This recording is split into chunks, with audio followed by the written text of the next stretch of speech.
How did 99% of humanity unknowingly fall under Lucifer's control? How does he lure and trap people? Are you even able to recognize his traps? Do you know who among us are his collaborators? Who is the Antichrist? And why doesn't God stop Lucifer and the evil he spreads throughout the world? To understand the answers to these questions, we must recognize and accept one fact. We are in the midst of a spiritual war. Unless we understand this and know who we are fighting, we cannot win. The lecture, Lucifer's Agenda, shatters the myths surrounding Satan's identity, his goals and methods of operation, and exposes his most powerful tool for enslaving humanity. Arm yourself with the knowledge necessary to win this war and lead humanity toward the urgent change required at this cosmic turning point where we stand today. Watch now. Understand the darkness methods of deception. Stop feeding evil and start spreading light to influence the fate of humanity.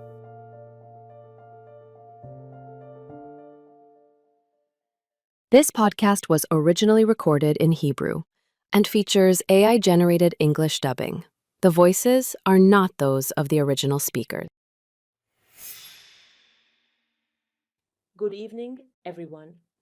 We have a very long and interesting lecture today, and I'd like to begin, as with all the lectures I have been giving lately, by reviewing the topic of developing the spiritual consciousness, because that's the foundation for understanding every subject we discuss.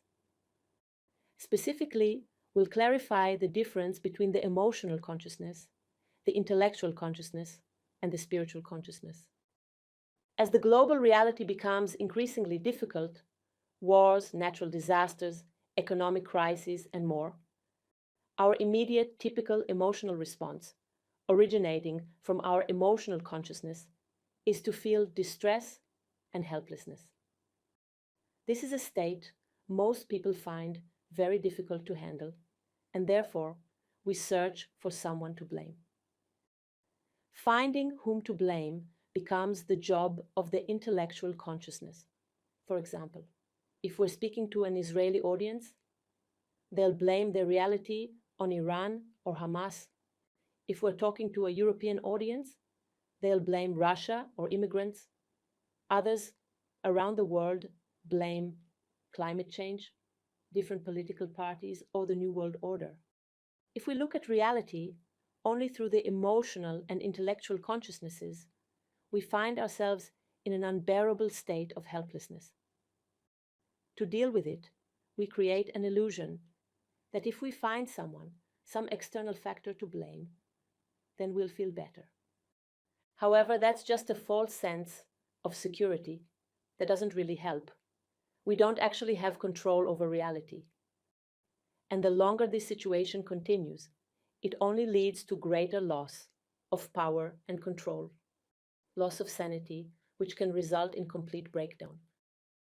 So, what we're trying to accomplish through our worldwide lectures is to examine reality from the perspective of the spiritual consciousness. Let me explain once again what spiritual consciousness is. I repeat this often, but each time I explain it from a different angle. The spiritual consciousness doesn't originate from the brain. It doesn't perish at death, but it's eternal. And it connects to our physical body through the solar plexus. We'll elaborate on this point and describe later how each type of consciousness, intellectual and emotional, connects to our body. But essentially, this is the ability to view all global events as well as our personal reality from a bird's eye perspective. The moment we begin examining reality from this consciousness, we receive very interesting answers to our questions. And even though this may seem like the longer path, it's actually the shortest route back to paradise, which is our true goal. I'll explain this further during the lecture. In contrast, while the solutions offered by the intellect and the emotions, namely finding someone to blame, may appear to calm the situation temporarily, This seemingly quick fix is actually the much longer path, one that lasts for eternity.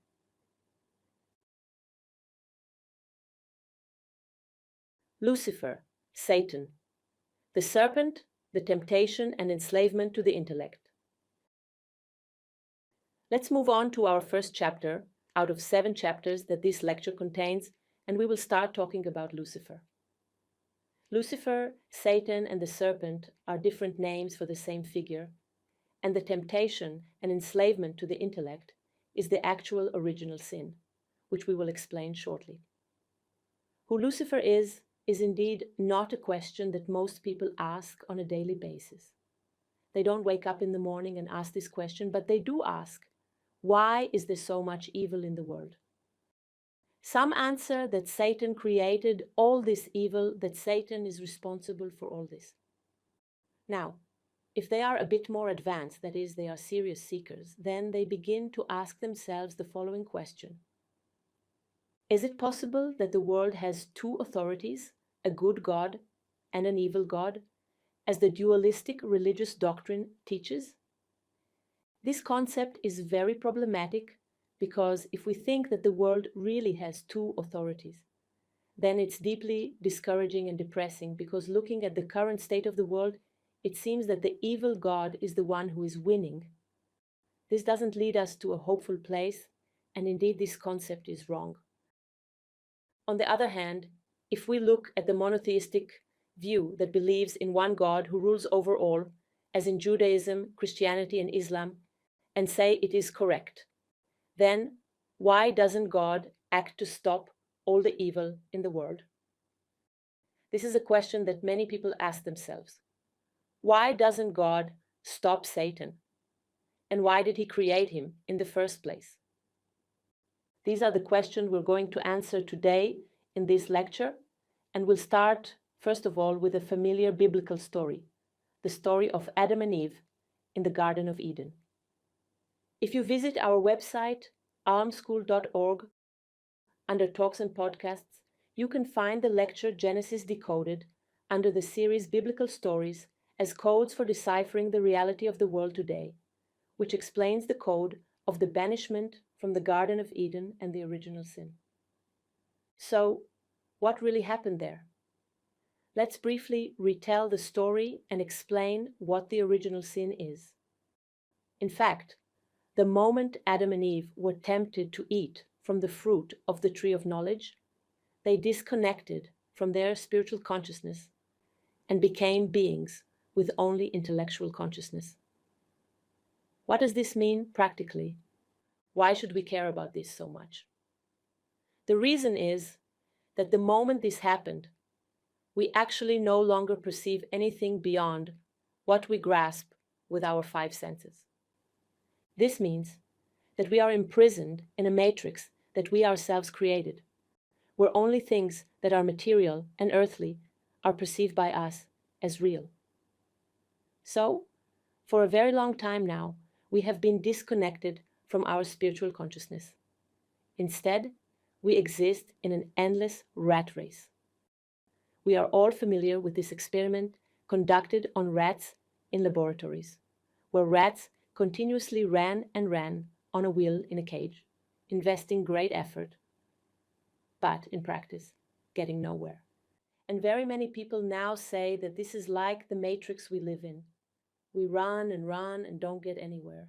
However, what most people don't know, and we'll explain this later in the lecture, is that the real matrix is not just the earthly world where we live with all kinds of crazy governments and laws, but actually it's the enslavement, the binding of our consciousness to only the limited perception of our 5 senses.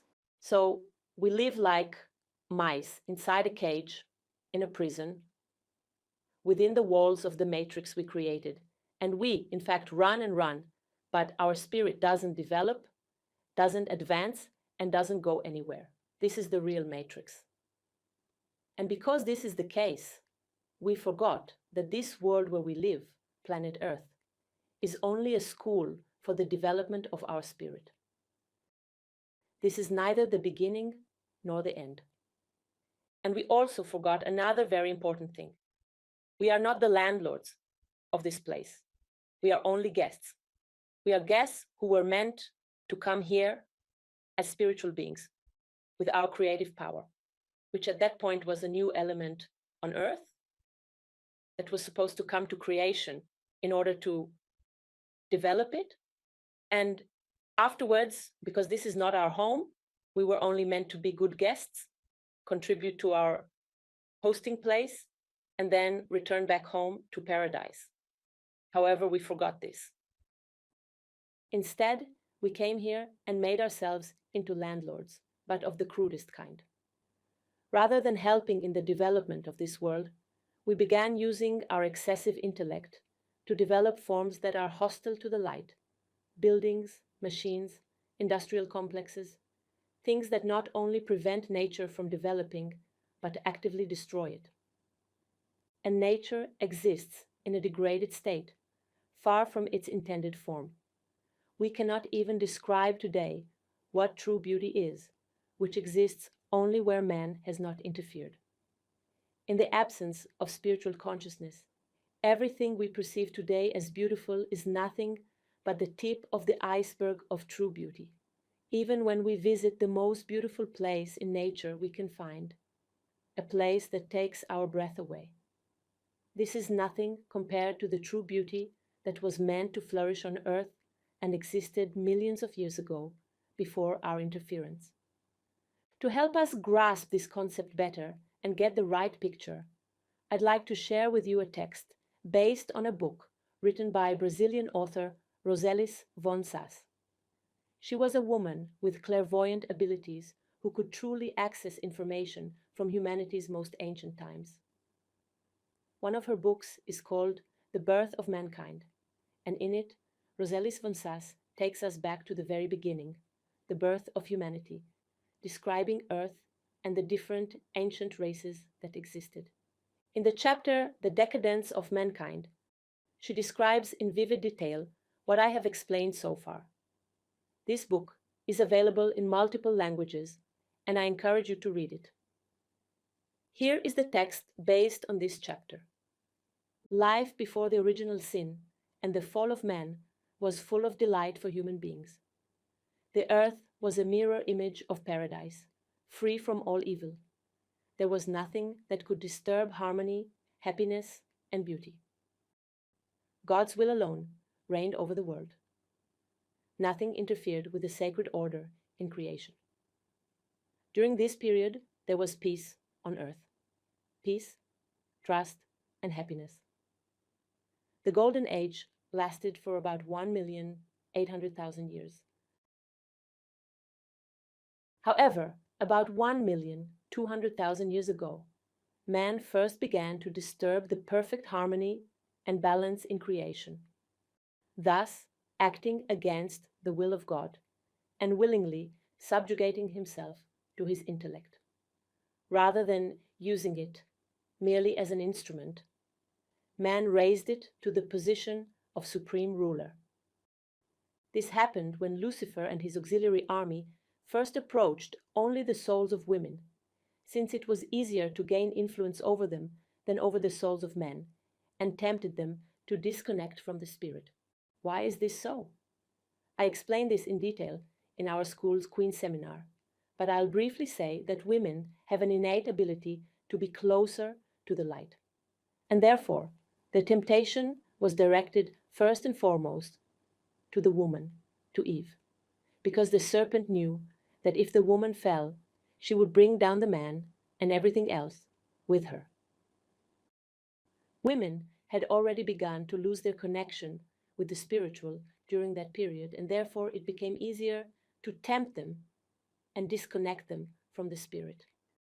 However, Lucifer could only lure human beings, but never had the power to remove or disconnect them from their spirit or distance the true spiritual guides of mankind.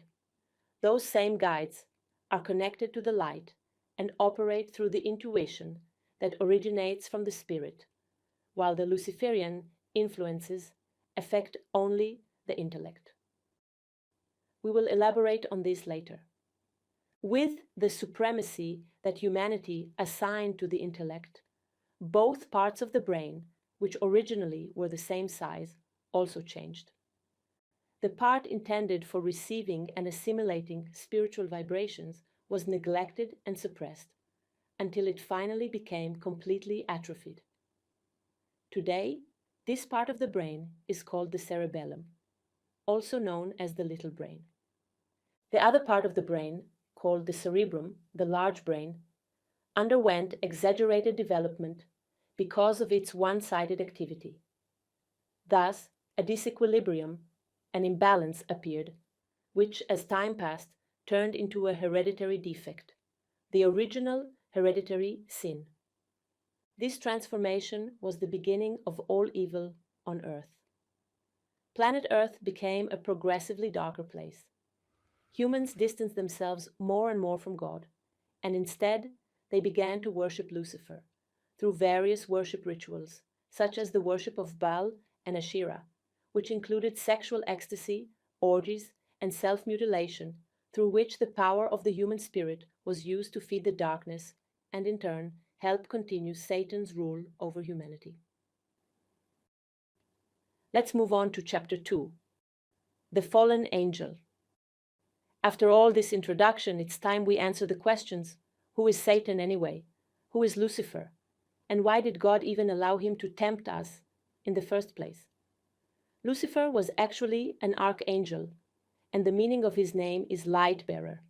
In Hebrew, he is called Satan, and Satan means adversary or opponent, and we'll soon see to whom and what he exactly opposed. Contrary to what everyone thinks and imagines, he was neither monstrous nor ugly. He was the most beautiful angel among all the angels that originate from the divine sphere.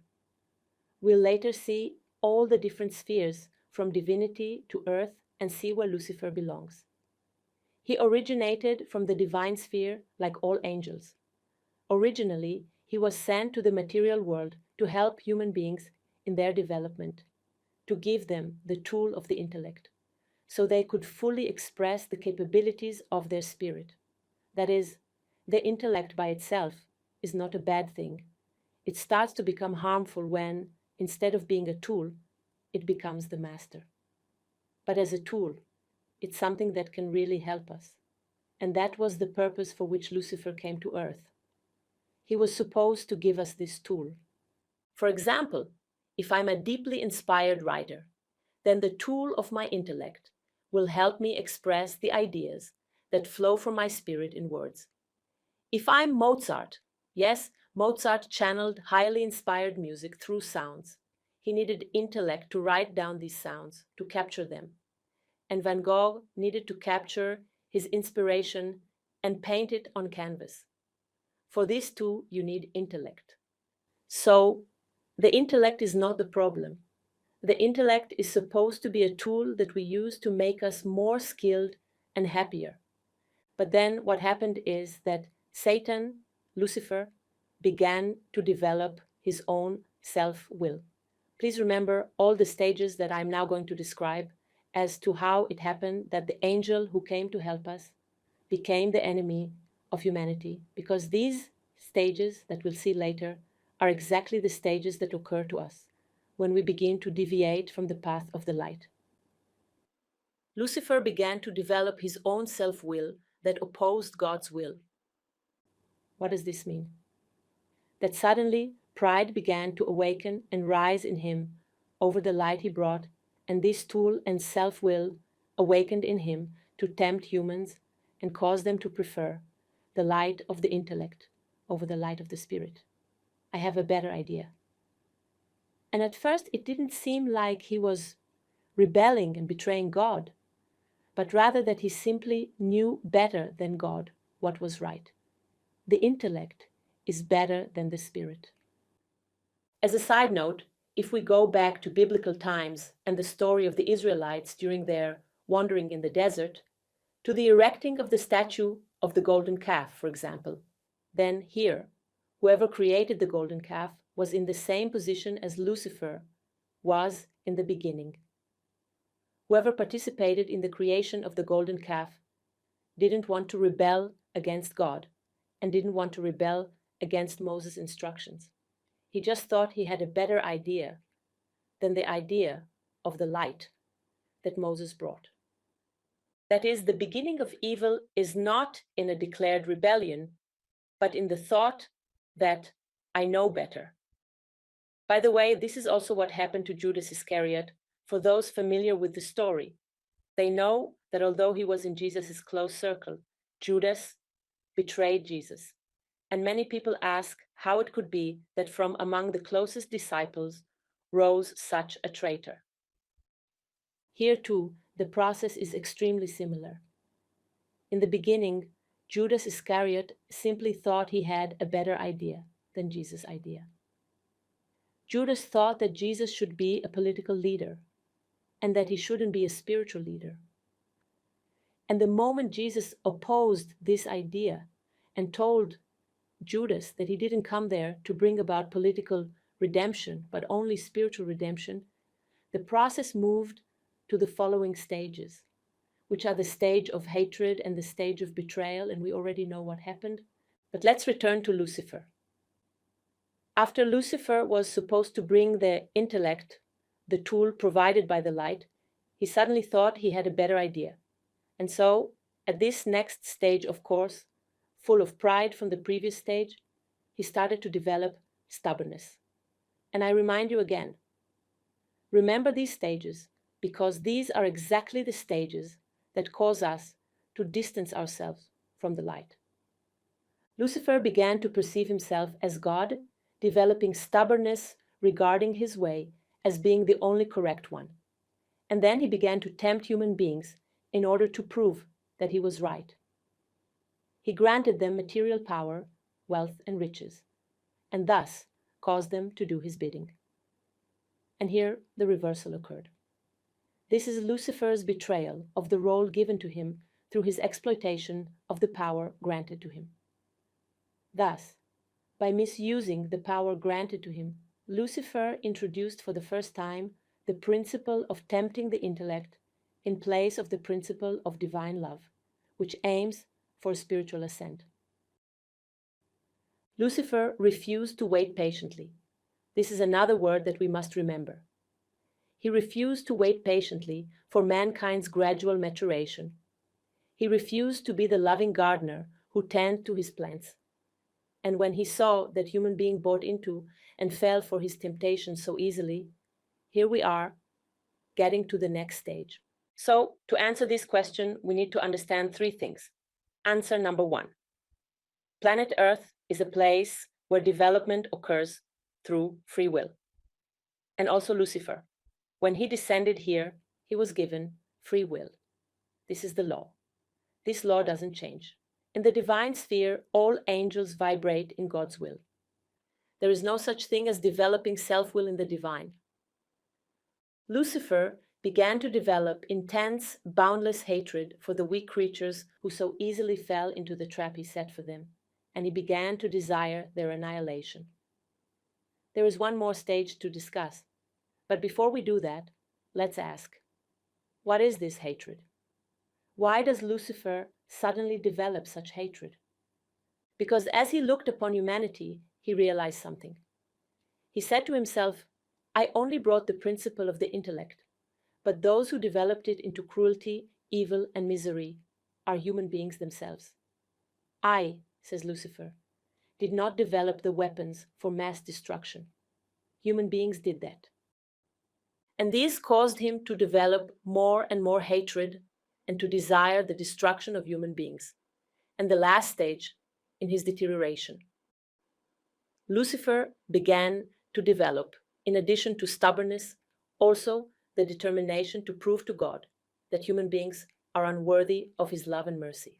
In order to implement his principle, which is the principle of temptation to the intellect, Lucifer had to make use of auxiliary troops.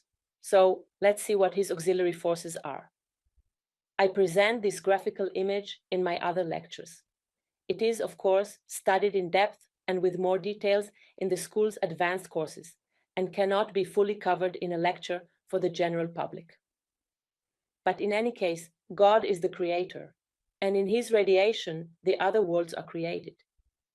The divine sphere is the sphere from which the angels come, and Lucifer's origin is from the divine sphere. Our origin is the spiritual sphere. When Lucifer descends from the divine sphere downward, please don't try to understand this with your intellect because you won't succeed. Take this as an image. When Lucifer descends from the divine sphere to the world of gross matter, he actually descends sphere by sphere. And in each sphere, he draws to himself entities that are attracted to his principle. The spiritual sphere, by the way, is divided into 7 levels, and there too, Lucifer takes with him all kinds of entities that are attracted to him until he descends to the world of gross matter. Here he finds human beings, flesh and blood, whom we all know, who become his servants, his soldiers, those who carry out his false principle. To these servants, Lucifer grants tremendous power and tremendous wealth, and they move around on earth. Their role is truly to bring about the destruction of humanity, as their dark boss desires. Of course, all these people prefer the intellect. They pride themselves on their intellect. They call themselves enlightened and illuminated. And the name Illuminati, for example, means in Latin the illuminated or the enlightened. These are people who pride themselves precisely on Lucifer's tool, completely disconnected from the spirit, completely disconnected from God. And they lead humanity, which is enslaved to the principle of the intellect, into bloody wars because they, just like Lucifer, hate humanity. Therefore, nowhere on earth can true peace and happiness be found anymore, and very few people remain among humanity whose spiritual consciousness is strong enough and does not succumb to these temptations. Of course, a question arises in every true seeker. Why didn't God, who is omnipotent, fire and banish the fallen angel from the world after Lucifer betrayed his mission, so that we could be saved from his temptation? Simply put, God sent a messenger. The messenger only causes problems, so why not fire him? To answer this question, we need to understand 3 things. Here is answer number 1. Planet Earth is a place where development takes place through free will. And Lucifer, too, when he arrived here, had free will. This is the law. This law doesn't change. In the divine sphere, all angels vibrate in God's will. There is no such thing as developing self-will in the divine sphere, because the closer we are to the light, the more we vibrate in the will of the light, and nothing can develop in us that opposes the light. But the further we distance ourselves from the light, the more self-will can develop, and this is what happened to Lucifer. But here, it's important to remember that even though Lucifer developed self-will, he could not in any way force his self-will upon us. We chose to be tempted since we too have free will. So we could have also chosen not to be tempted. Answer number 2 to this question. Why doesn't God banish Lucifer? All of creation operates according to perfect laws, the laws of creation, and they express God's will. So, contrary to the childish perception that God can do whatever he wants, because this is his creation, if that were the case, then it would mean that the divine will is arbitrary.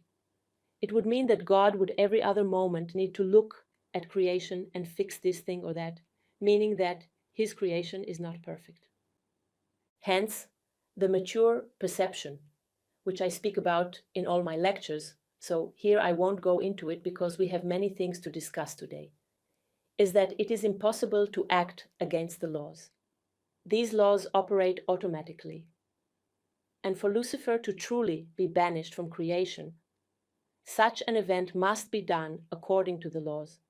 And this is really what happened. But more on that later. That is, I'm just giving a spoiler alert. In order for such a banishment to occur, someone with power equal to or stronger than Lucifer, from the divine sphere or above it, would need to banish Lucifer from creation. Such an event must be done according to the laws, and it can never be done arbitrarily.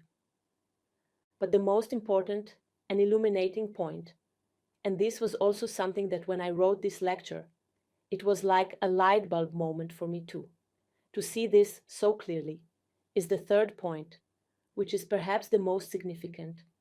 The material world is humanity's home court. It's ours, since only the human spirit can incarnate in a physical body and operate in the material world.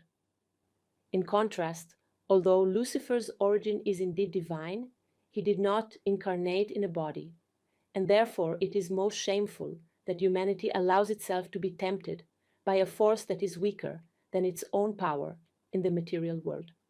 That is, let's take this as an example. Lucifer is not like an intruder who enters our house, some burglar that we are now supposed to confront face to face, some thief, some terrorist. He is not a physical threat. He can only act upon us through whispering to the intellect, because he has no grip in the material world. Only we have a spirit and a body that are connected in the material world. So, if this is so, just take one step further and understand. If this is a threat that exists only in our thoughts, then the moment we align ourselves with the laws of creation, no one can tempt us. The moment we return to having spiritual consciousness, our intellect, which is the tool through which Lucifer tempts, can no longer be a tool for temptation. That is, we could easily have won, and we can still easily win. We'll explore this more soon. So, I'll just give you an example. If the first couple, Adam and Eve, yes, this code, if they had lived according to the laws of creation, Lucifer could not have tempted them. For example, let's take the law that we can truly receive only by giving. This is one of the laws of creation. This is a law, and anyone who wants to live well must live according to this law. If we live by this law, then we will not be tempted by Lucifer's principle, which pushes us to be egoistic and want only to receive without giving anything. So, just by living according to this law, if we keep only this law, it's impossible to give an opening to Lucifer's whispers.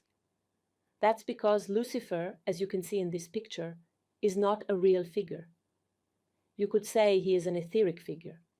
He is an intangible figure. And also his temptations, the apples, are not tangible. The temptation happens only in the world of our thoughts. And if we want to be protected from all temptation and to be under the protection of the light, we simply need to develop our spirit and live according to the laws of creation. And then Satan has no opening, no possibility to get to us. A single, sincere, and genuine will is enough to cause Lucifer's entire army, all of Lucifer's helpers, to disappear. So let's continue with the history of mankind. There are very few people throughout human history who have fought to continue being connected to the light through their spiritual consciousness and not be tempted by Lucifer's helpers. And each time, the light sent us people from the spiritual sphere who helped us align ourselves with the right path. The light always sends help. As long as there are a few people who truly seek and aspire to the light, help is sent to us. And these were Moses, Zoroaster, Lao Tzu, and Buddha. All these people were sent to humanity to help it. And when they lived on earth, people truly aligned themselves. But a short time after they passed away and left the world, either their teaching was distorted by the intellect again, or it became a religion. These were the forerunners, the bearers of the truth. But an even worse fate befell all the prophets and prophetesses who were sent here. Not only did no one listen to them, as they came here to free us from the Luciferian prison, but most of humanity persecuted them and tortured them. We have here a picture of Jeremiah, who suffered persecution and was sent to prison. Moreover, Plato captured exactly what happened to all the prophets of truth and all the messengers from the light when he wrote his famous parable, The Allegory of the Cave. Written after his own teacher, Socrates, was executed for telling the truth. So let us just recall this parable. From the moment of their birth, human beings sit chained in a dark cave, and they are certain that this cave is the entire world. And if we connect this to what we are saying, this is actually the Luciferian prison. Only what is perceived through our five senses. This is what we think is real, what exists, and what constitutes the world. And this is how we live. This is the rat race. And then one day, as Plato tells, when one of the prisoners manages, through enormous effort, to free himself from the chains and exit the cave, he discovers the real world, which is the spiritual world, and the sun that symbolizes the truth. And then he returns. He returns to tell this to others in order to free them. Again, to clarify, to free people from the matrix is not to free them from governmental control. Rather, it is to free them from the earthly perception of the intellect, to return them to the spiritual consciousness. But no one wants to listen to him, and they even want to kill him. So planet Earth is sinking deeper and deeper. The disconnection from the light becomes a real danger. Lucifer celebrates his victory because planet Earth has become his kingdom. And therefore, for the purpose of saving humanity, about 2,000 years ago, Jesus, the Son of God, was sent to the world. He was sent with divine power. If we return for a moment to the picture of the spheres, if Lucifer came from the divine sphere, the origin of Jesus is from divinity itself. Therefore, he and the Son of Man are the two greatest messengers sent to us, because from the light it was foreseen that the power of the prophets who came from the spiritual sphere was no longer enough to help the sinking humanity reconnect to the spiritual consciousness. And this was Jesus' mission, to bring the truth, that same truth whose role was to free human beings from the chains of the intellect. Therefore, Jesus said, "The truth shall set you free." And the razor-sharp truth does not come to caress the ego and does not come to caress the intellect and emotions. It comes to cut the chains that the intellect and emotions, our ego, have created to imprison the spirit.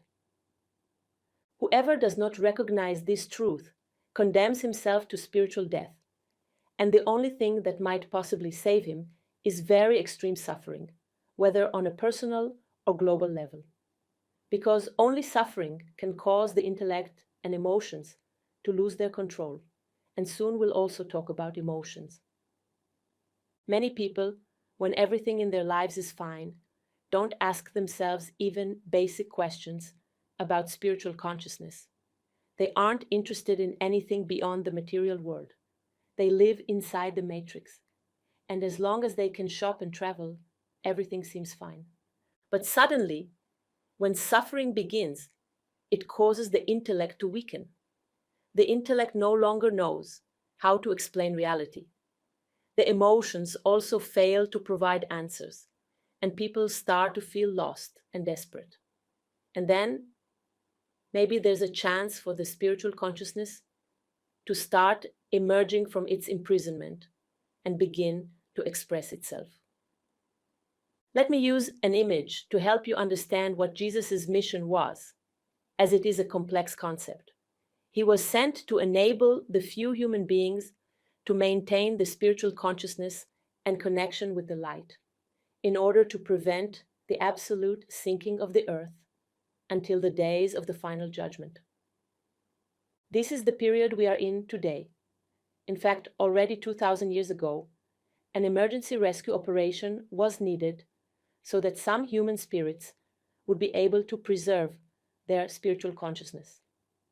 Without this intervention, we would have reached the point we are reaching now, where it would be impossible to save anyone, because all human beings would be operating purely with their intellect and emotions alone. So, those who follow Jesus and his mission, those who truly keep his teachings, which is certainly not Christianity, are indeed very few people. These have maintained the connection with the light. They have spiritual consciousness and already perceive that this world is not everything. They can grasp reality beyond the five senses. These people are messengers of light, the true messengers of light, because they prevent the fall of all of us to Lucifer's principle. When the days of the final judgment are over, in about 900 years, what was referred to as the millennial kingdom, if we don't make our journey back home, if we don't awaken to become developed, conscious human spirits, we will have actually lost, and Lucifer will have won. This was Jesus' mission. Chapter 3: God's Will versus Self-Will. Let's move on to the third chapter. God's Will versus Self-Will. This chapter will bring us to things we can all experience in our everyday inner world. Most people think that if they are good people, then they belong to the camp of the light and have nothing whatsoever to do with Lucifer and the darkness. But what they don't realize is this: if they define their entire life's purpose as living well surrounded by family and enjoying the here and now in the earthly world, which doesn't seem like a bad or dark thing, then they too have already fallen into Lucifer's trap. Anyone whose life's purpose is only to live well in this world has fallen to Lucifer's principle and sold his spirit to Satan. Now, here's a sentence I want you to remember well, because it will guide us throughout the rest of this entire lecture, so we understand what the darkness truly is. Everything that does not advance the spirit toward the light is darkness. Often, evil does emerge from the darkness. However, darkness is not necessarily evil. Darkness is disconnection from the light. Darkness is distancing ourselves from the light, distancing from the purpose for which we are here. When I distance myself from my true purpose and live controlled only by the intellect, then I want this, then I want that, then I want something else. And this something is never enough. And when it's not enough, I will wage war with someone else so I can have more. The small wars we wage to gain more for ourselves eventually become the big wars reflected in conflicts over resources. So, everything that doesn't advance us toward the light is darkness. In this context, we can understand something else. Most people pray and yearn for the day when God will remove Satan and all the people of the darkness. Let's say such removal was possible. We will soon see how this is actually possible according to the laws of creation. But if God really fulfilled this wish, if he removed Lucifer and everyone connected to him, if God truly purified creation of all Lucifer's servants, as people dream and hope, the vast majority of humanity would be swept away in this purification. Why? Because the overwhelming majority has bound itself by their own free will to Lucifer's tool, the intellect. So only those who have spiritual consciousness would be saved. How many such people are there on this planet? Very few. It doesn't matter if a person is a peace lover or a social justice fighter. If he writes, posts, or records podcasts against Lucifer, against the New World Order, or against the Illuminati, as long as his aspiration is to live well in this world, as long as he is enslaved to the intellect, he too is inside the matrix. And Lucifer laughs maniacally, because this person who thinks he's a social justice activist has actually also fallen for his principle. This also explains the concept of the Antichrist.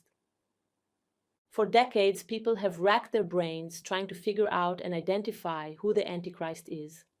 At one point, some said it was Napoleon, then it was Hitler. Today, there are people who say it's Putin.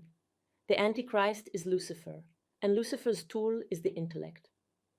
And through the intellect, because no one knows it's his tool, he has simply infiltrated all spheres of human activity, including religions. Lucifer severed us from God and from living according to God's will, which is the laws of creation, and replaced it with self-will.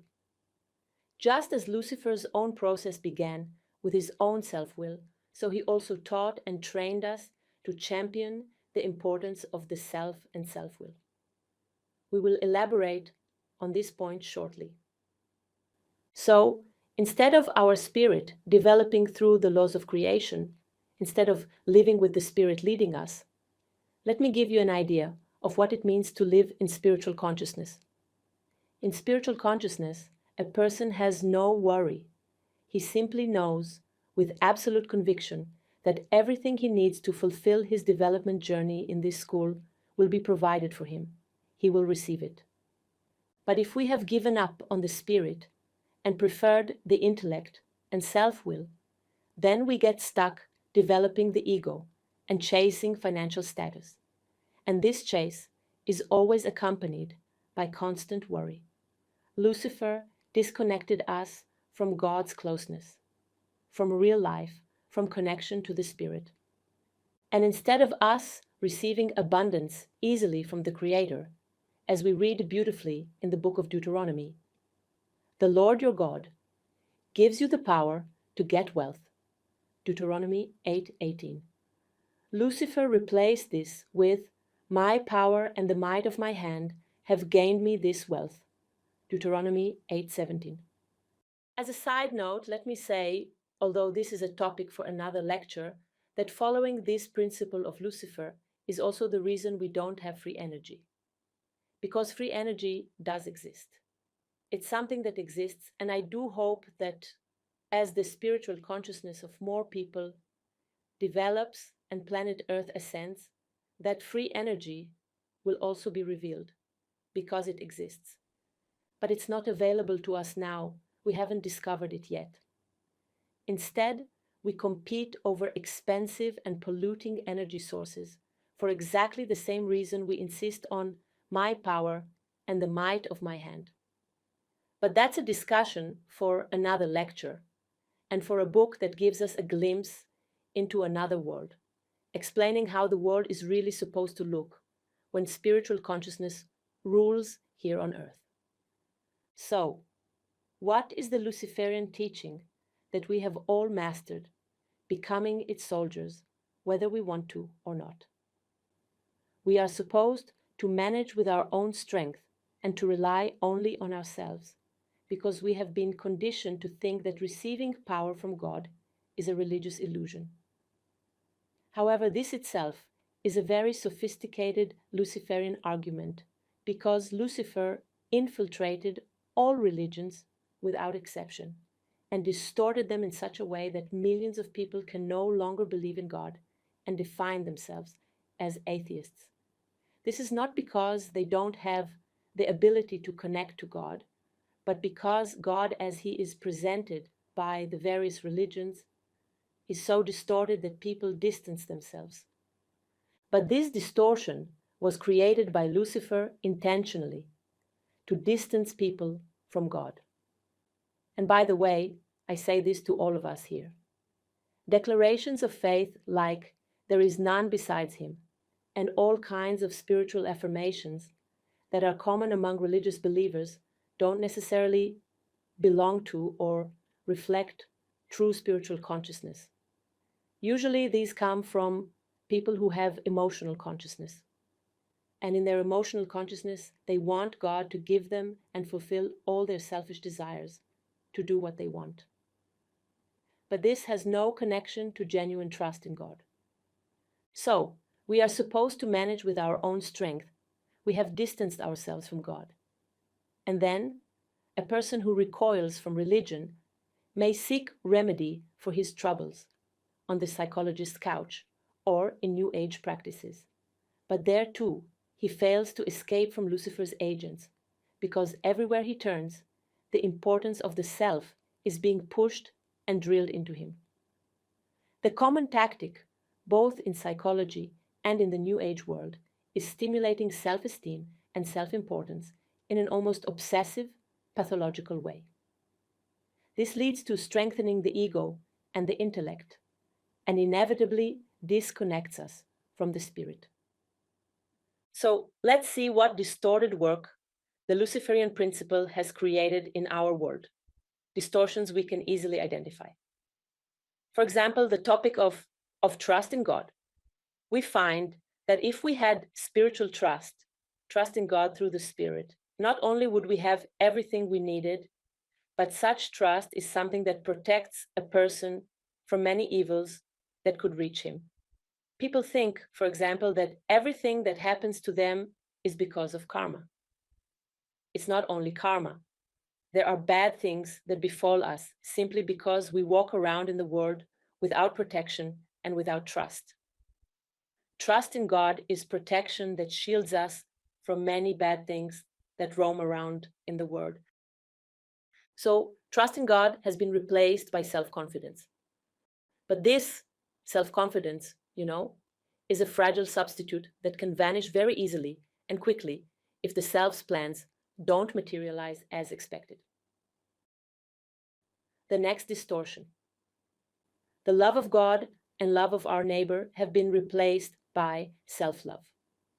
We should live according to, and you shall love the Lord your God, and you shall love your neighbor as yourself. Those who live these two principles are essentially living 24/7 within love.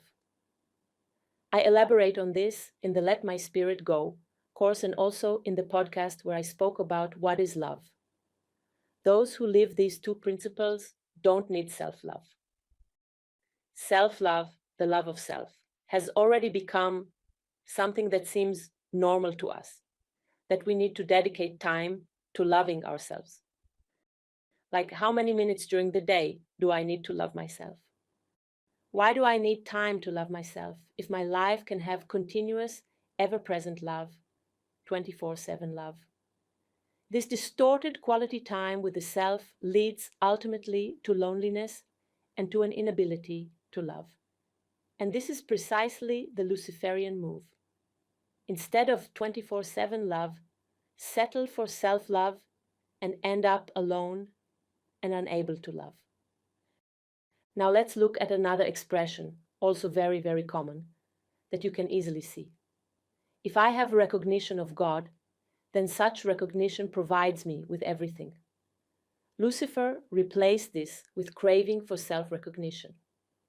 Now, most people walk around the world like beggars, constantly seeking recognition from others, to be loved, to be seen, to be heard, to be appreciated.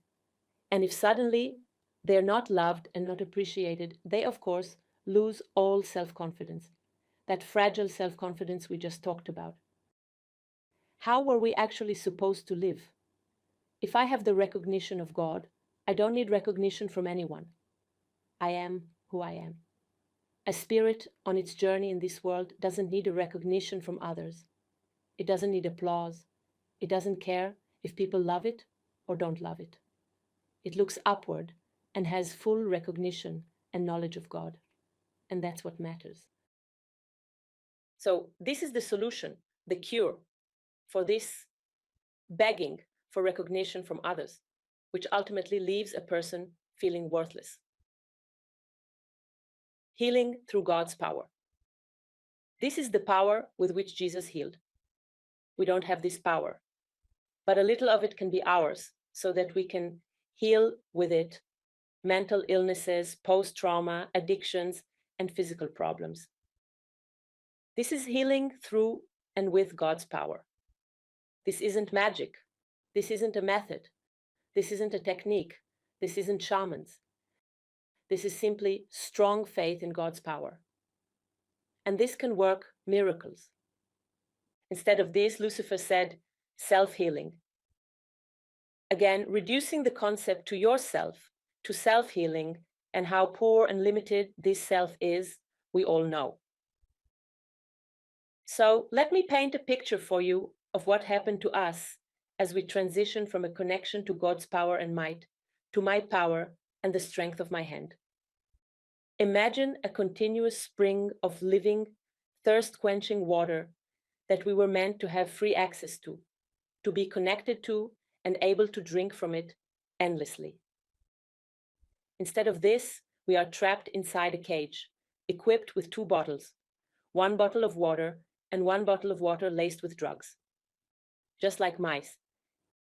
And because we are trapped, instead of drinking from the pure water, we drink from the poisoned water. Why? This is very simple to understand. Because if I rely only on the self is limited. There comes a moment when the self isn't enough for me, especially in difficult times. If I'm in distress with what's happening now in the world, people can no longer manage with just their selves. And at that point, Lucifer tells us, you can't manage? You don't have enough power? Here, now I will give you substitutes for power: drugs, psychiatric medications. And this is the cycle, the vicious cycle that we enter into. Because we've been disconnected from God's power, we're supposed to manage only with ourselves. But if this ourselves is not enough, now the matrix arranges all kinds of substitutes for the self. So, we already mentioned drugs and psychiatric medications. But when that doesn't help and the self has no power, then we go searching for a different substitute. For example, a partner. People go looking for relationships because they feel they can't manage alone. And then they want their partner to become God. That is, someone from whom they can draw power because they have no power. But their partner is not God. These partners are people exactly like them. They too are limited. And then, after they fail to draw power from their partners and be fully charged, they get very disappointed. And they discover that the institution of marriage not only doesn't give them power, it exhausts them. So maybe they go to look for power elsewhere, which we'll get to momentarily. But as a side note, though I'll talk about this at length in the next lecture, the truth about joyful monogamy. A true relationship can never begin with one partner looking to draw power from the other. This does not happen in a truly spiritual relationship because both partners have spiritual consciousness. They are connected to the source of power, which is God. Therefore, they don't look for a partner from whom they can draw power. And then, when they meet, their power, their union, creates an amplification of power. But I won't talk about this now. I'm only talking about this model where we've disconnected from God. We're supposed to manage with ourselves. This self discovers itself as not enough, especially in times of distress. And then we have all kinds of substitutes, whether drugs or a partner. And then, if we're serious seekers, and here the most serious trap awaits us, we say, okay, we don't find the power in this or that. Maybe we'll look in esoteric teachings, in teachings that supposedly speak about the spirit. And these teachings are very, very tempting, but we already know who's doing the tempting. So anything that tempts you, be on guard to see why it's tempting. What is the darkness's move? This is perhaps the most sophisticated move. The darkness knows that people are looking for the light. There really are people who are no longer satisfied only with material things, such as trips, vacations, or shopping. They really are searching. So the darkness prepares another trap for them, luring them to seek under the esoteric dome, where it distorts and twists the meaning of all values and concepts in society. This is a very, very important point, because I assume that most people, if they're listening to this lecture, are people who are searching. Just look for a moment at the diagram we present here. We talked about Lucifer, whose origin is in the divine sphere, and our origin is in the spiritual sphere. And if you look, the ethereal world, the astral world, and the world of gross matter, which is a world we can grasp with the five senses, these are actually worlds that are matter, just matter, in different levels of density. Do you remember Plato's allegory of the cave? In the allegory of the cave is the esoteric dome. That is to say, you will find under it all kinds of perceptions and opinions and beliefs that develop at a great distance from the spiritual sphere. Only what is transmitted from the spiritual sphere and above can actually serve us as spirits. We need to possess spiritual consciousness, and spiritual consciousness needs to connect with the spiritual sphere. But the esoteric dome blocks seekers from the ability to connect to their spirit. And there it deceives and creates distortions of the meanings of all moral and societal values and concepts. And from this place, it is extremely difficult to escape, because most people are oblivious to the masterfully insidious distortion they consume there. And they live under the illusion that they have actually found the truth, that they have reached the highest level that liberates them, that they are no longer just dealing with materialism and consumerism, but that they are already dealing with something that is beyond matter. They just don't know that they are trapped in a world of illusion that was built and created by the darkness. And all the false prophets and false teachers throughout history have drawn their knowledge and their teaching from there and teach it here on earth. And people are not aware of this. There is a verse from Isaiah that describes this situation in which we find ourselves in under this dome. Isaiah said thousands of years ago, expressing in one sentence our problem today, that because of the distortion of concepts, we no longer know what is light and what is darkness. Woe to those who call evil good and good evil, who put darkness for light and light for darkness, who put bitter for sweet and sweet for bitter. Isaiah 5:20. So, this is our biggest problem. We don't know what is the truth and what is falsehood. We are completely confused. In fact, this is the most sophisticated trap that the darkness has created. And it is there that most seekers get trapped. I will give just one example, one of many, because in fact, the purpose of all my lectures is to straighten and correct all the concepts that the darkness has distorted.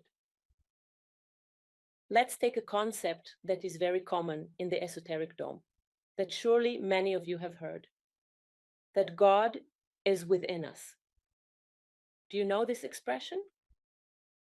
If it weren't so sad, because this only proves how great human arrogance and stupidity are, it would be funny, because the distance between the spiritual sphere, which is our origin, and God is a distance that no human spirit can grasp, ever.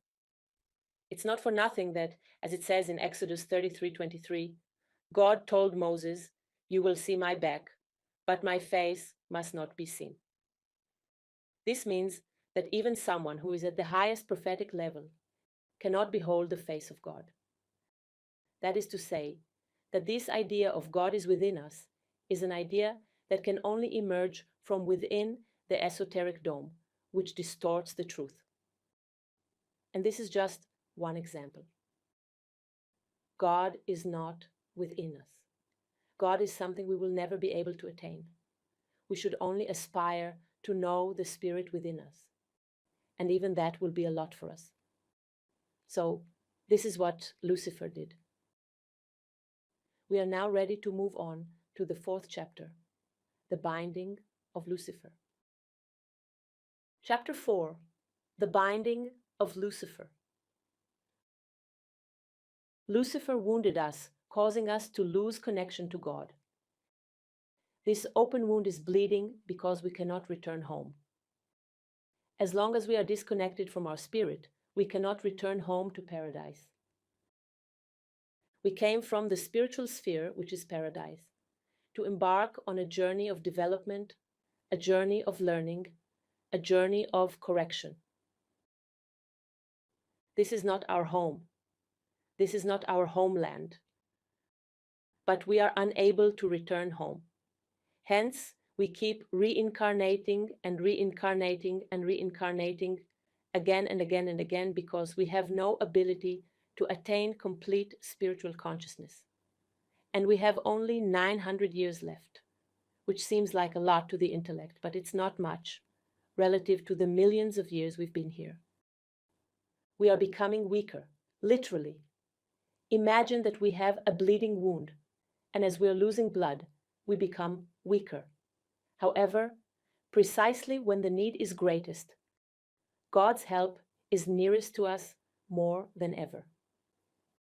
And in the days of the final judgment, help was sent to us, so that this wound could truly be healed. I return again to the book of Revelation. The book of Revelation is a book that describes, in images and metaphors, the events of the days of the final judgment. And in many places, for example, in chapter 13, verses 2 and 4, there are descriptions of the beast, to which the dragon gives power. So, who are the dragon and the beast? The dragon is Satan, Lucifer, the ancient serpent, and the beast is the intellect. So the dragon gives power to the beast. And why is the intellect called a beast? Here we'll get to talk a bit about Darwin. Darwin was actually right that our physical body and our brain evolved from the animal. He only erred in thinking that this was the origin of man. Only our body evolved from the animal, but then the spirit entered into it. And indeed, the intellect dwells in the brain, and it can be described as a beast, because from a spiritual perspective, the brain indeed evolved from the animal body. And the book of Revelation also tells us, and that's why I'm telling you this whole story, that essentially the dragon and the beast will reach their peak during the end of days, but then the dragon will be bound. Lucifer will be bound for 1,000 years.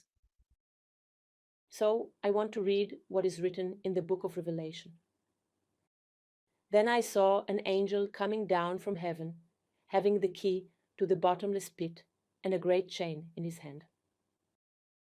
He laid hold of the dragon, that serpent of old, who is the devil and Satan, and bound him for 1,000 years. And he cast him into the bottomless pit, and shut him up, and set a seal on him, so that he should deceive the nations no more, till the 1,000 years were finished. So everything I'm saying here, someone who doesn't have an ounce of spiritual consciousness really won't be able to follow along anymore, because these are things that can only be understood through the spirit. The origin of Lucifer, as we said earlier, is the divine sphere, and therefore only someone whose origin is in divinity itself, who is stronger than Lucifer, could truly fight a battle against Lucifer, bind him and neutralize him according to the laws. And this is essentially a mission that was given to the Son of Man.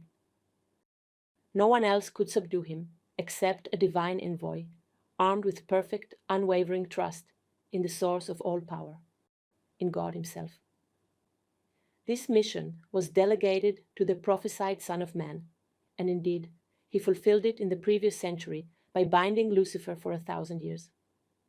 The wound could now be healed. The path to the illuminated heights to paradise was again opened before us in the light of truth. Chapter 5. The collective intellect and the collective emotional center. Since Lucifer was bound and stripped of his power, the darkness was left without a power supply or power source, and therefore it was destined to dry up by itself. Who is the boss of the darkness? Who gives it energy? It's Lucifer. So, if the boss was cut off, bound, and neutralized, basically, very quickly, we should have been in a place where there is no darkness. Think about a plant, just to give an example. The strongest plant, from the strongest variety. If we have a year where we don't water it, what would happen to it? It dries up. And that's what was supposed to happen here too. The darkness was supposed to dry up, and our spirit was to be set free, to begin its journey of ascension upward to the illuminated heights. But then something happened that even the light could not have foreseen would occur. And this is what happened. Lucifer was bound, but humanity chose to continue on the path he set, even without him, and became the power supplier for the darkness. This is our problem today. We were freed, and yet we continue to feed the darkness ourselves. Lucifer hated humanity, and his agenda, his plan, was to bring about its destruction. The darkness only enslaves humanity because it needs its energy. That's the difference. Today, we have no Satan, no Lucifer, nothing. There's only us feeding the darkness ourselves. And therefore, the objective is the enslavement of humanity. Because if humanity doesn't exist, the darkness has no more power source. How can this be explained? Imagine that you are under the abusive control of a psychopath who really abuses you. Now, somehow this psychopath is neutralized, and you are free. You are free to live your life as you want, but you choose to be in the company of an even worse psychopath. What happened to humanity? Here's what occurred. We are no longer enslaved solely by our individual intellect, the one residing in each of our brains. And I'll provide an explanation based on what we see here. If we establish that Lucifer's tool was the intellect, then the darkness we create collectively forms a center called the collective intellect, which exists in the astral material world. What does this resemble? Think of it as an enormous server where everyone can upload and download content. This is where the darkness resides.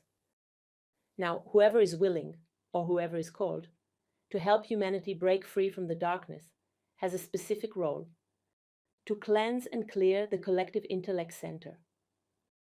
As a side note, this is the mission of the cold ones. The cold ones who possess higher levels of power are individuals with a special mission, and they have stronger abilities than others. Through their alignment with the correct concepts of the light, they can purify this center. When this happens, the darkness can no longer feed itself continuously. Until this center is cleansed, let me return briefly to my lecture, Prophets versus Empires, where we explained this principle.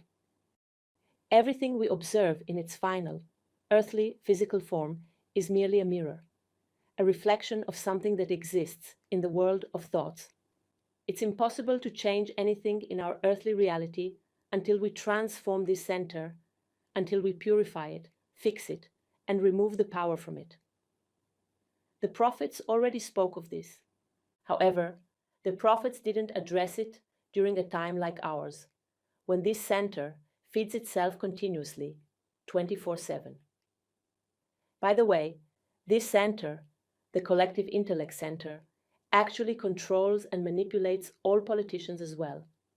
It's the center that holds all decision makers in the earthly world like marionettes, naturally without their awareness.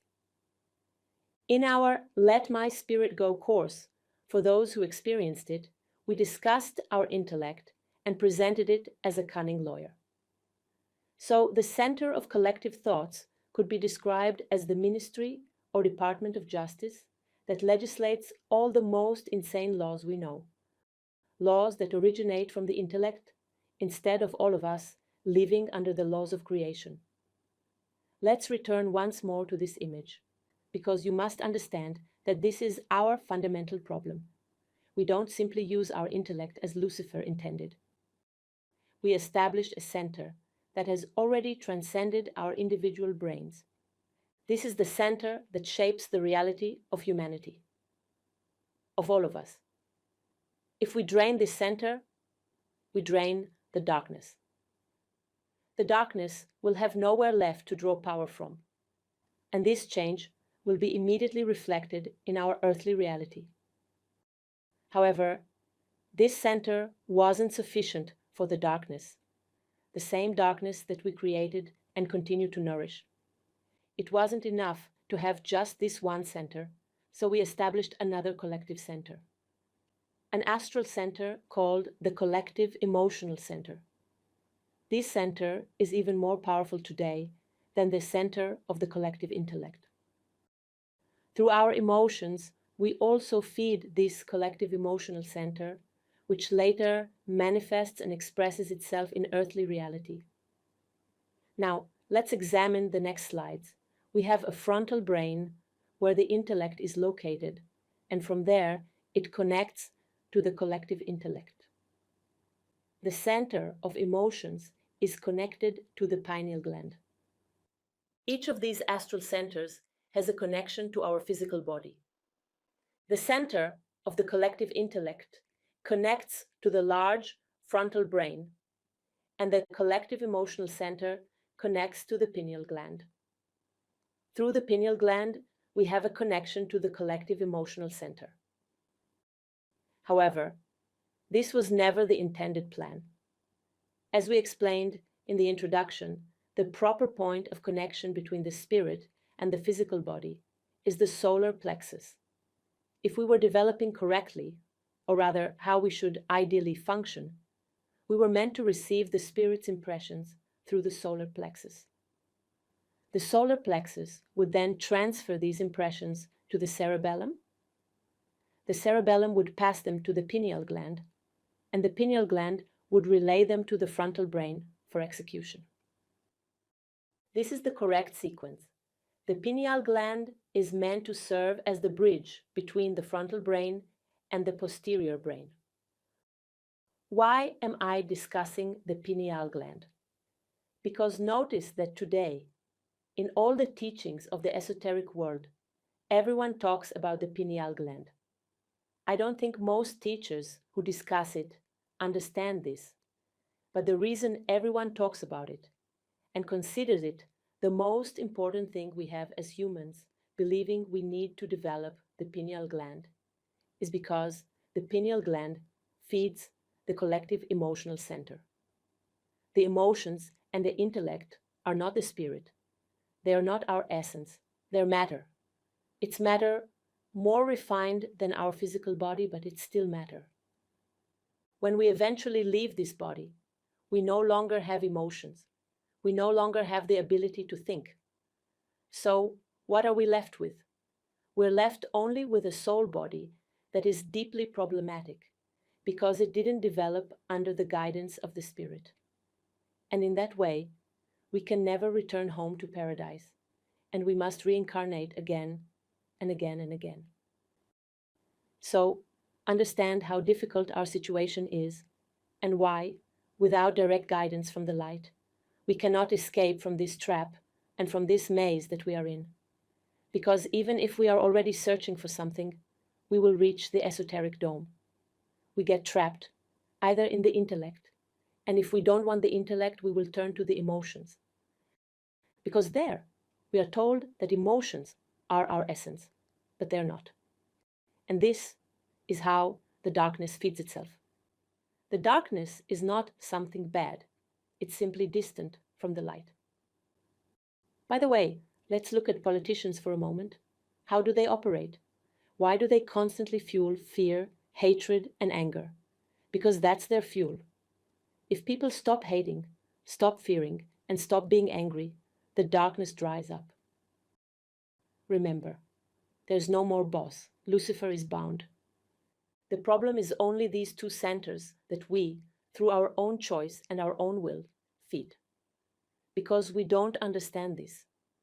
We feed them with our thoughts and our negative emotions, until a message arrives from the light, from divinity itself, and penetrates through the spiritual sphere, and pierces through the esoteric dome, and we look up to find this opening through which we can ascend upward.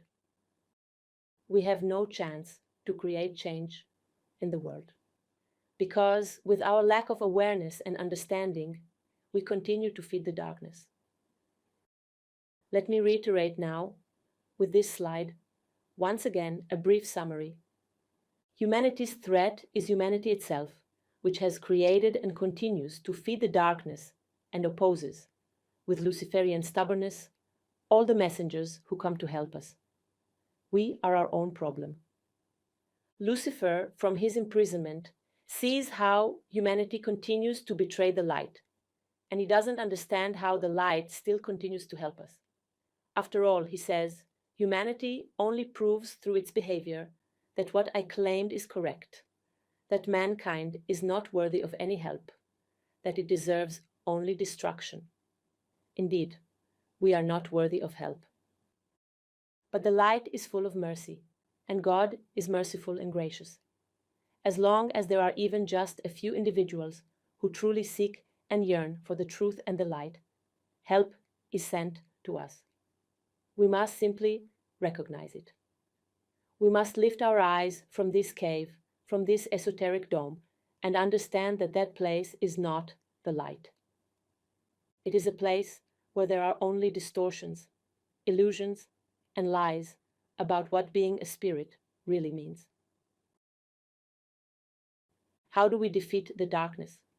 We all ask this question. It's really very simple. To defeat the darkness, we must dry it up. How do we dry it up? We silence our ego. The ego is our emotions plus our intellect. We silence our emotions, we silence our intellect, we silence our ego. Then we'll dry up the power source. We'll drain these two centers. The darkness will have no more power. And this will immediately be reflected in reality. The more spiritual consciousness we possess, the more we stand firm within our spiritual consciousness, the more we contribute to draining these two centers. This is the work of the light warriors. Light warriors don't fight here, because here we see only the final result of a battle that takes place entirely somewhere else. Every fall to the ego fuels these centers, and every movement of humility, every triumph of the spirit that defeats the intellect and the emotions, dries up the darkness. Chapter 6: The End of Days and the New Age. Let's once again recall the definition we gave for the darkness. Everything that does not advance the spirit toward the light is darkness, and there evil is created. The real help that comes to us in this period from the light is meant for the liberation of the spirit, not for what is comfortable to our intellect, emotions, and ego. This is how we need to understand the help from the light. We need to understand that our situation as humanity is a state of dying, because we are disconnected from the spirit, because we are disconnected from the power, we are sick, and our spirit is dying. And the darkness, all these centers that we actually created, desperately needs our power, because otherwise it will cease to exist. It doesn't want us to awaken to the truth, because if we truly awaken, it's the end of it. There are all kinds of things it does. The first thing is to hide the fact that humanity is sick and that the spirit is dying. It does this through all kinds of distractions: shopping, travel, entertainment, drugs. You feel low, without energy? Try this, do that, search here, be there. This is one strategy to keep us unaware and distracted, so we don't feel that we are dying and truly start searching for the truth. The second strategy to keep us in this darkness is to distort the meanings of all the concepts that came from the light, and thus confuse all the seekers. This is what happens in the esoteric dome. To keep humanity in the dark, its strongest strategy is to distort the meaning of all the concepts that came from the light and thereby confuse everyone. Let's take, for example, the expression New Age. Everyone knows this expression. The term New Age is a distortion of the concept of the new era that was meant to usher in a period when the human spirit awakens, develops, and ascends. Instead of this, the darkness hijacked these terms and distorted them into a period when we develop our emotions to the fullest. Just a small twist. Instead of developing the spirit, the darkness changed it to developing emotions. It also distorted the concept of spirituality, for example, and associated it with drug-fueled parties in nature. So many people think spirituality is being a hippie. If we don't correct and straighten all the concepts we use, if we don't really investigate their origin, we will simply, inevitably, fall into the trap. This is the second trap, distortion. Let's take another example. There are endless examples. The concept of the 1,000-year kingdom, which was supposed to be the period when the light would rule the earth and humanity would return home, was distorted by Hitler, because he knew very well what he was doing. Hitler wasn't as stupid as people think. He read a great many books and had extensive knowledge of the spiritual world. He turned the 1,000-year kingdom into the 1,000-year Reich, where Germany would rule for 1,000 years over the entire world. He also distorted the original and positive meaning of the swastika, similar to how the Church distorted the cross of truth, which has equal arms, into the cross of suffering on which Jesus was crucified. People ask, what is the cross? The cross that Jesus was crucified on is not the cross of truth. It's a distortion within Christianity, and this cross of suffering should never have existed. Jesus did not speak about a cross of suffering when he told his disciples that everyone needs to carry their cross. He meant that everyone needs to seek the truth. A cross with two equal arms is the symbol of the truth. The examples of distortion are infinite.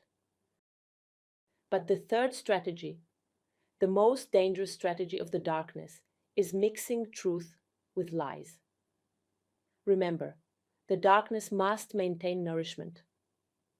If we awaken to the truth, the darkness ceases to exist. So the darkness uses distractions for the general audience, but for seekers, it uses two different strategies, either distortion of concepts or mixing truth with lies. Let's examine 3 examples of mixing truth with lies from 3 different angles: the New Age paradigm, religions, and humanism. I assume many here know Osho, a very famous Indian teacher. How does he mix truth and lies? He talks about how the institution of marriage has become obsolete and wrong. He criticizes how marriages are conducted today as failing to enrich and connect the spouses. This observation is correct. It is the truth. However, then comes the twist. What's his solution? Polyamory, open marriages. What happens to the seeker listening to Osho? The seeker seeks the light. He wanders under the esoteric dome because he's looking for something. And what happens to him? He recognizes that Osho's criticism of marriage is correct, so he follows the teacher. The teacher says, yes, the institution of marriage is not as it should be, and the person's spirit agrees. But he doesn't notice that the truth is then replaced with lies. Marriage is a concept that comes from the light, and it is truth. It's distorted because we distorted it, and we don't understand what it is. However, the solution is definitely not polyamory and open marriages. I want to correct and explain this concept in my next lecture, The Truth About Joyful Monogamy, where we'll explore the real solution for happy marriages. Another example of mixing truth with lies can be found in religions. The darkness has learned to use the laws of creation. It's not only the light that knows the laws of creation. The darkness has also started using them in various ways in religion. For example, religious leaders across all faiths misuse the law of cause and effect in similar ways. They blame suffering on insufficient devotion and prescribe stricter adherence to their man-made rules as the solution. Let's examine an example of Jewish rabbis who claim that we experience wars and suffering because we did something wrong, and now we're reaping the consequences of our wrongdoing. What did we do wrong, according to them? We didn't keep kosher, didn't put on specific prayer items, and didn't use the correct dishes in the proper sink. And that, they say, is the reason for all our troubles. People listen to this and think, well, maybe that really is our problem. Now, using the law of cause and effect to explain events is indeed truth, but they pile lies on top of it, commandments and rituals that are completely subjective. Someone with spiritual consciousness doesn't confuse the laws of creation, which are universal and objective, with all kinds of laws and rules that are subjective. So my question to these rabbis is, how do they reconcile their argument with the fact that during the destruction of the first and second temples, the Crusades, and even the Holocaust, most Jews were highly observant, diligently following their religious practices and rules, yet it didn't prevent their suffering? Certainly, during the first and second temple periods, there were no secular people. Everyone kept the rules and practices, yet the cruel destruction and exile still happened. And during the Holocaust as well, who went to the gas chambers? The majority were Jews who observed the religious rules prescribed by the rabbis. So perhaps that can't be the reason for these outcomes. You can argue endlessly about this because I think all sorts of logical arguments can always be presented. But someone whose spiritual spark has been extinguished, who doesn't distinguish between objective laws and subjective laws, cannot be helped to perceive the truth, because his intellect will always find some new logical argument.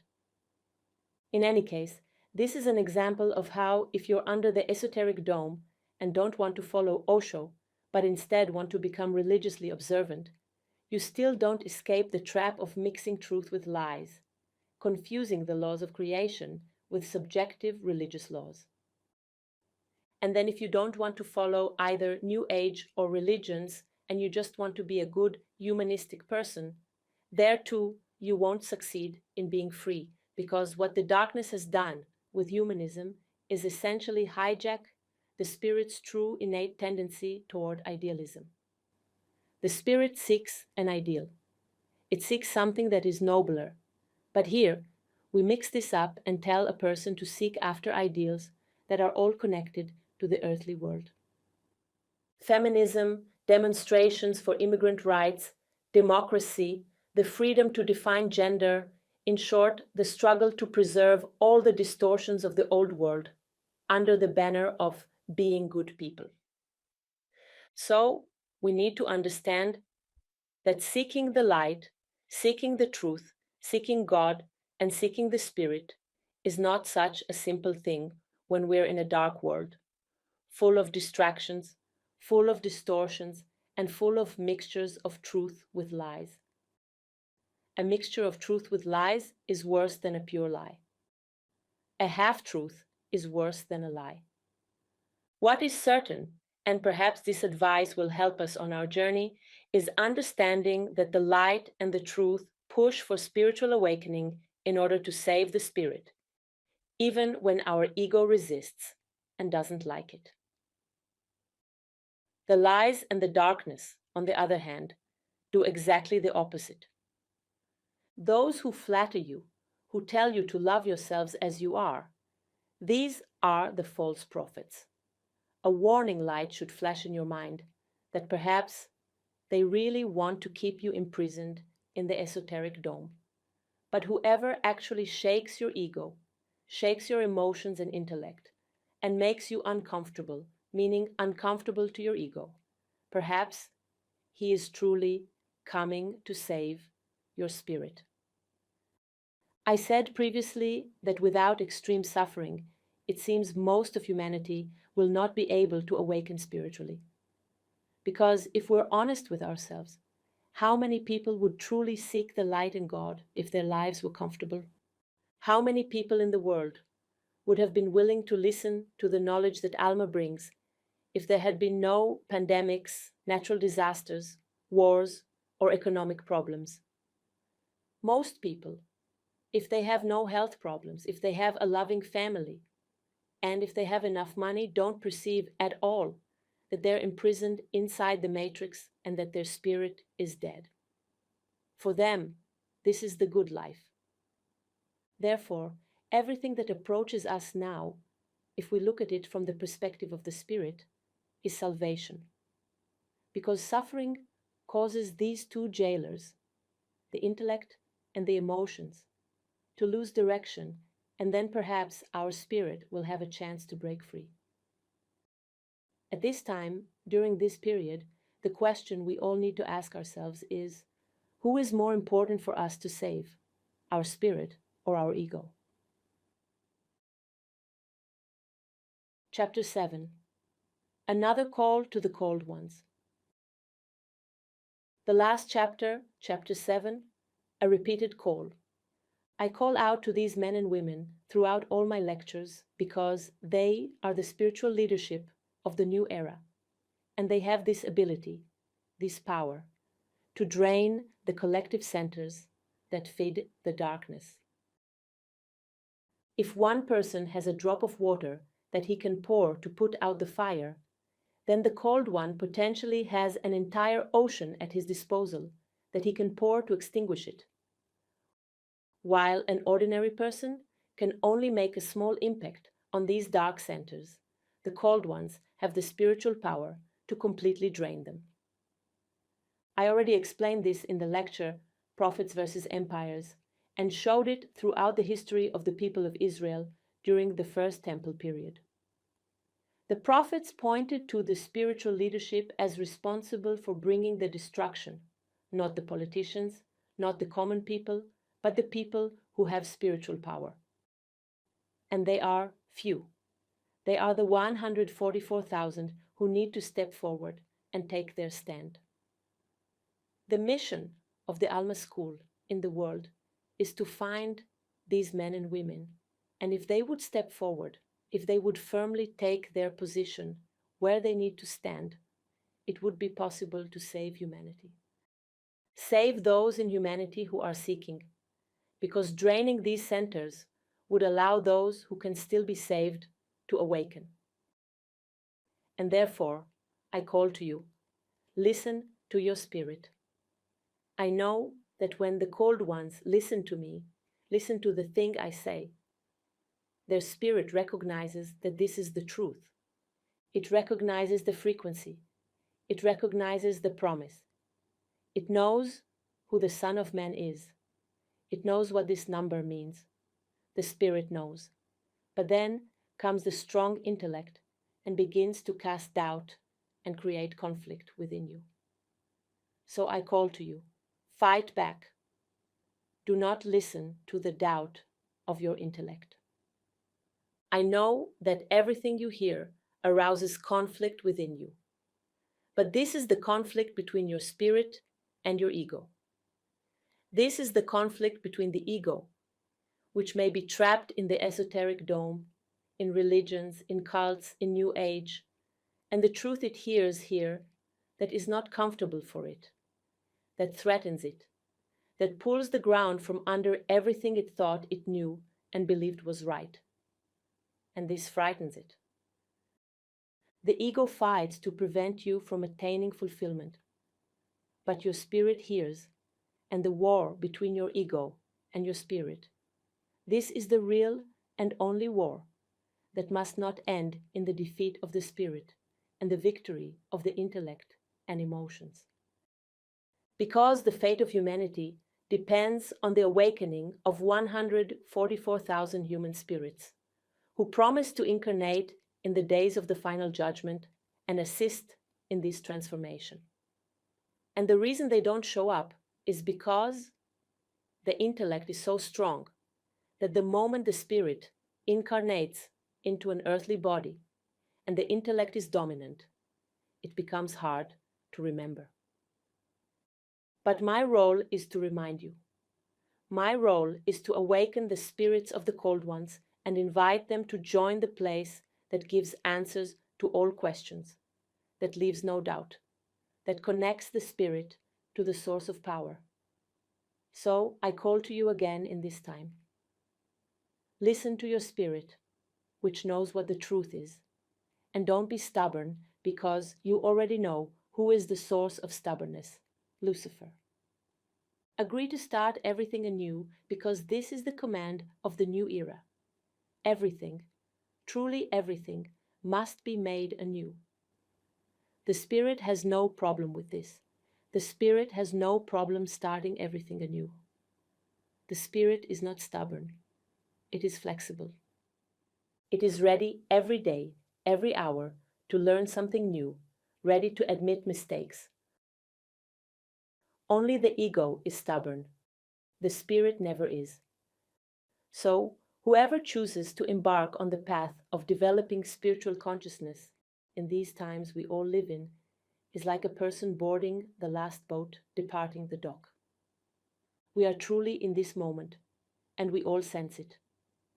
Yet once the ship departs, he no longer needs to worry about how long it will take to reach the destination, because he has already set sail on the path to salvation, on the Almighty's path.